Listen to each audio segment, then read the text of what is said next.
तर बघा की या लेक्चरमध्ये विद्यार्थ्याकडे कोणते गुण असावे ते आपण या लेक्चरच्या माध्यमातून डिस्कस करणार आहोत। तर बघा की मी हे जे व्हिडिओ बनवतोय तर याचा एवढाच उद्देश आहे की जे काही मूलभूत गुण आहेत किंवा जे काही मूलभूत बदल आहेत ते विद्यार्थ्यामध्ये होणं अत्यंत गरजेचं आहे। नुसतं शालेय ज्ञान आपल्याला माहिती असून चालत नाही, पण how to tackle the society, समाजाला कसं टॅकल करायचं ते तुम्हाला समजलं पाहिजे। त्याच्यासाठी तुमच्यामध्ये काही गुण पाहिजे। सो विद्यार्थ्यांकडे कोणते गुण असावे, एक स्टुडंट म्हणून तुमच्याकडे कोणते गुण असावे, तर बघा त्यामध्ये मी माझ्या अनुभवानुसार 5 गुण आहेत ते मी काय केलेले आहे फळ्यावरती लिहिलेले आहेत आणि ते मी तुम्हाला माझ्या भाषा शैलीमधून व्यक्त करणार आहे। सो बघा की पहिला गुण आहे चिकाटी, दुसरा आहे स्वयंशिस्त, तिसरा आहे उत्सुकता, चौथा आहे आदरयुक्त भाव आणि पाचवा आहे चांगला श्रोता। सो बघा की विद्यार्थ्यांकडे कोणते गुण असावे त्यामधला पहिला मुद्दा आहे चिकाटी। चिकाटी म्हणजे काय, तर प्रयत्न करणे किंवा न घाबरणे। म्हणजे बरेचसे विद्यार्थी काय असतं की त्यांना उत्तर एखाद्या गोष्टीचं येत असतं, एखाद्या गोष्टीविषयी परिपूर्ण कल्पना असते, परंतु ते विद्यार्थी काय होतात, घाबरतात। का, तर त्यांना ती भीती वाटते की मला काही येईल का, मला काही येणार नाही, या गोष्टीची त्यांना काय होते सतत मनामध्ये भीती वाटते। सो चिकाटी पाहिजे तुमच्याकडे।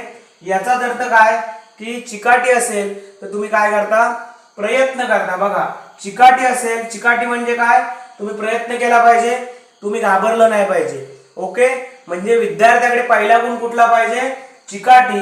आणि विद्यार्थ्याकडे पहिला गुण कुठला पाहिजे, चिकाटी, म्हणजे प्रयत्न करायला पाहिजे तुम्ही आणि घाबरायचं नाही बिलकुल। पुढचा आहे स्वयंशिस्त, म्हणजे काय की तुम्हाला शिस्त पाहिजे, डिसिप्लिन पाहिजे। म्हणजे काय की तुमच्यामध्ये नियोजन करण्याची एक क्षमता पाहिजे, म्हणजे नियोजनाची क्षमता असं सुद्धा आपण म्हटलं तरी चालेल, म्हणजे ॲबिलिटी ऑफ प्लॅनिंग। पहिला मुद्दा काय की तुमच्यामध्ये चिकाटी पाहिजे, म्हणजे तुम्ही प्रयत्नशील पाहिजे आणि घाबरलं नाही पाहिजे। दुसरा मुद्दा आहे तुमच्याकडे स्वयंशिस्त पाहिजे, म्हणजे नियोजनाची क्षमता पाहिजे।